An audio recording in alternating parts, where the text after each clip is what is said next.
안녕하세요. 코레그로입니다. 농사에서 뿌리 관리는 성공 농사를 위해 매우 중요한 부분인데요. 당연히 물과 양분은 이제 뿌리로 대부분 흡수가 이루어지죠. 잎 크기, 줄기 두께, 꽃수, 착과량 등 이 지상부의 생육도 뿌리 상태가 결정한다고 해도 과언이 아닙니다. 또한 건강한 뿌리는 수분 스트레스를 감소시키고 세포병을 강화시켜서 병에도 덜 걸리게 만들어줍니다. 실제로 병에 걸린 식물을 뽑아보면 뿌리가 굉장히 좋지 않은 걸 볼 수가 있는데요. 그 밖에도 각종 스트레스에 대한 완충 역할로 이 건강한 뿌리 관리는 불량기후, 이상기후에 견디는 힘도 더욱 길러주게 됩니다. 그만큼 뿌리 생육이 중요하기 때문에 정말 많은 분들이 밝은제를 사용하고 계시는데요.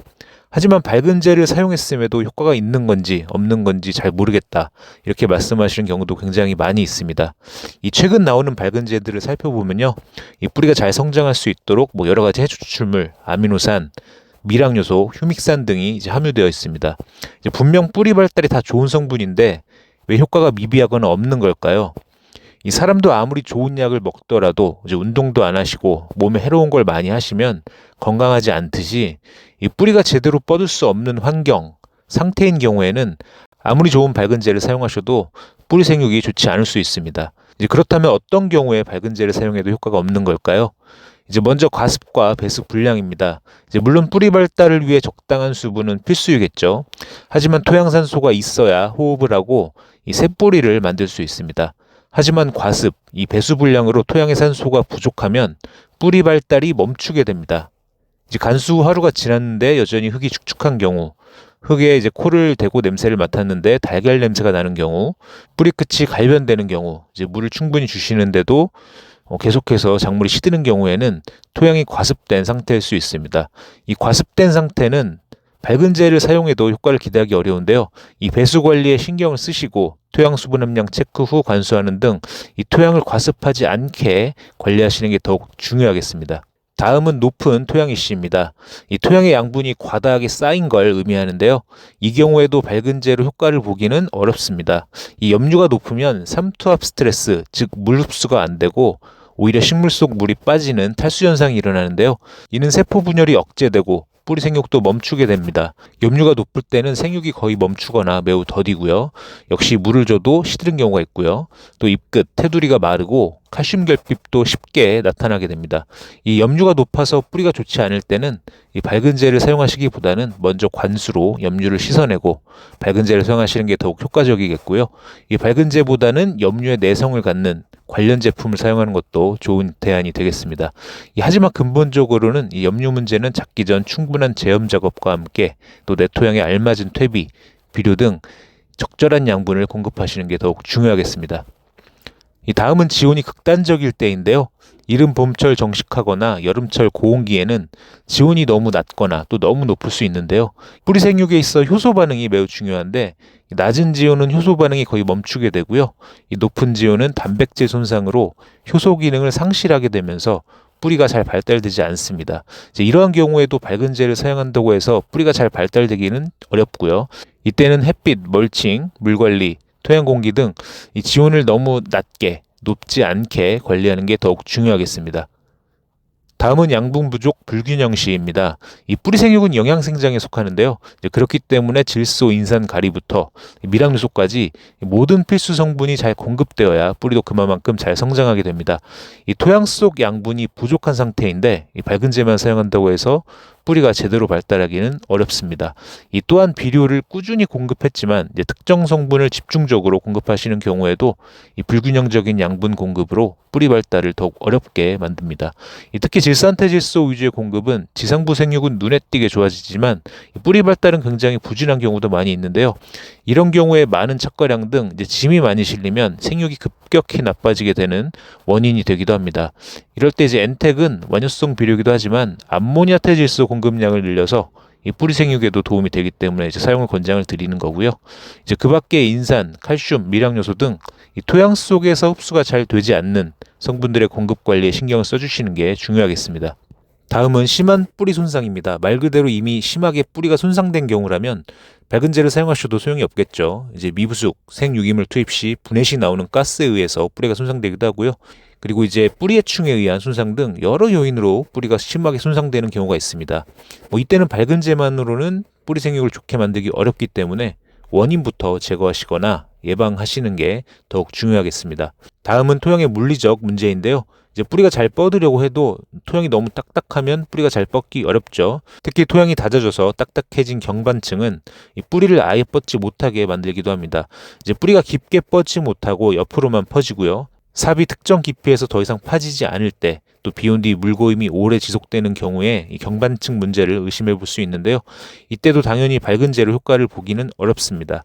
이 원인인 경반층을 제거해야겠죠. 이제 임시 방편으로는 두둑을 최대한 높이고 배수로를 잘 정비해야겠고요. 이제 근본적으로는 심토 파쇄와 함께 거친 유기물 투입으로 토양을 개량시켜야겠습니다. 다음은 미생물 생태의 붕괴인데요. 토양 속에는 정말 많은 미생물들이 존재하고 이제 뿌리가 잘 자랄 수 있도록 역할을 합니다.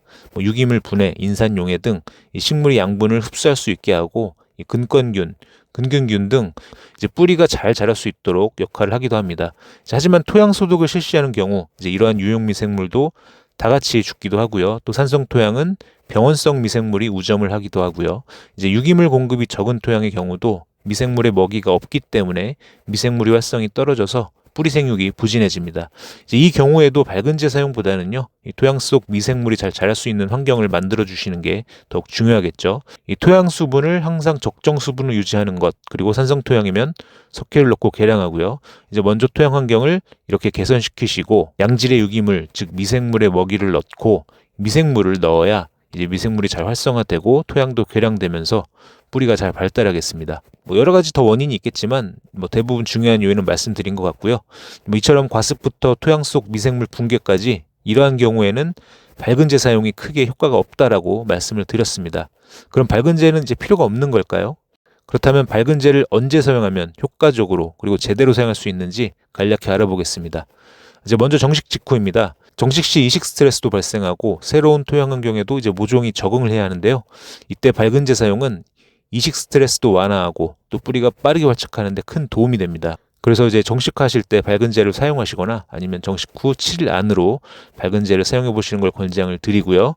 이 다음은 뿌리가 생산성을 제한할 때입니다. 즉 식물은 기본적으로 열매를 많이 달면 뿌리를 생장시키지 않으려는 경향이 있습니다.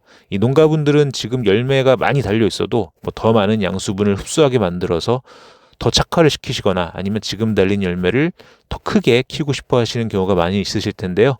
하지만 뿌리가 받쳐주지가 않겠죠. 이때 밝은제를 잘 사용하시면 이 뿌리를 키우지 않으려는 경향을 뿌리 발달로 돌려서 뿌리량을 좀 더 늘려줄 수 있습니다. 그래서 수확량을 올리는 데 도움이 될 수가 있고요.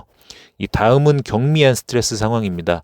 앞서 설명드린 대로 과습, 염류집적, 뿌리 손상 시 이 밝은제 사용이 크게 의미가 없다고 말씀을 드렸지만 일시적인 침수, 일시적 염류 스트레스, 가벼운 뿌리 손상 등의 경우에는 밝은제 사용으로 스트레스 회복으로 뿌리 회복, 발달에 도움이 될 수 있습니다.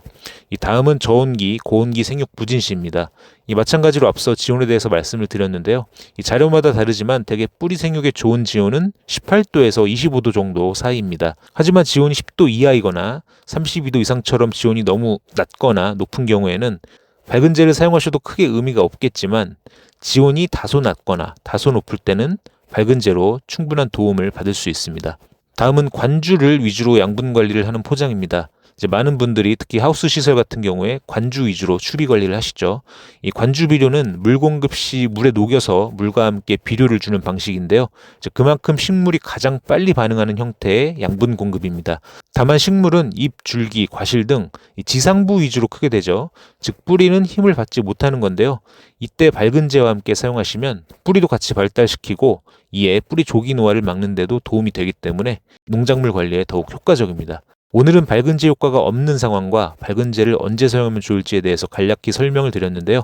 이 뿌리가 안 좋다고 해서 무조건 밝은제 사용을 고려하시기보다는 오늘 말씀드린 부분들 중에서 내가 어떤 상황으로 내 작물이 뿌리 상태가 좋지 않고 내 작물 작황이 부진한지 원인을 먼저 파악해 보시고 가능하시다면 그 원인을 먼저 해결하시고 밝은제를 사용하시는 게 더욱 효과적이지 않을까 생각이 들고요. 오늘 내용은 여기까지입니다. 다음에도 좋은 내용의 영상으로 찾아뵙겠습니다. 감사합니다.